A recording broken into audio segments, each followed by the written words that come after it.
You're now watching The Wash daily. In today's news, High Test reporting on a survey done, talked to about 1,000 people. The questions were related to the COVID virus and the importance cannabis plays. 28% of the people there thought it was important to have cannabis and had purchased extra cannabis During these times, 87% thought it was more important to have toilet paper than cannabis. and 5% would actually say it was more important to have cannabis than food.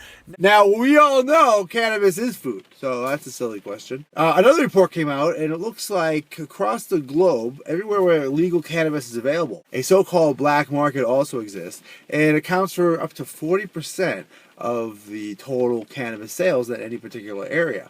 Now, a lot of the reasons behind it, they're saying, is because it's so difficult to be a legal cannabis organization. It costs a lot of money to upfront costs. I know the people here are really going through it who are trying to do the small business thing, and they don't make it easy, and they give the upper hand to the big, giant corporations who have all the money.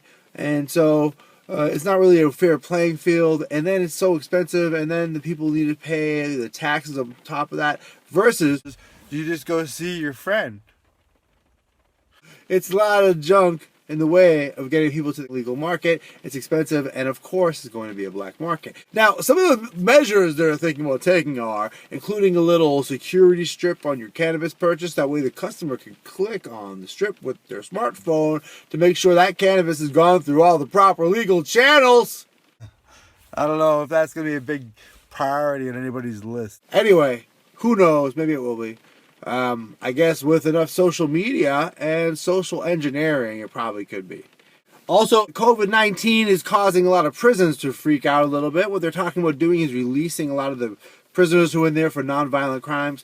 Of those nonviolent criminals, a lot of those criminals are there for cannabis. And there's a lot of hypocrisy around keeping people in cages for smoking cannabis, especially when the same places that are keeping them in cages for using the cannabis, those same counties are opening up cannabis shops and making money off of it. Big boom for the taxes, and all the politicians are very excited to get their hands in it.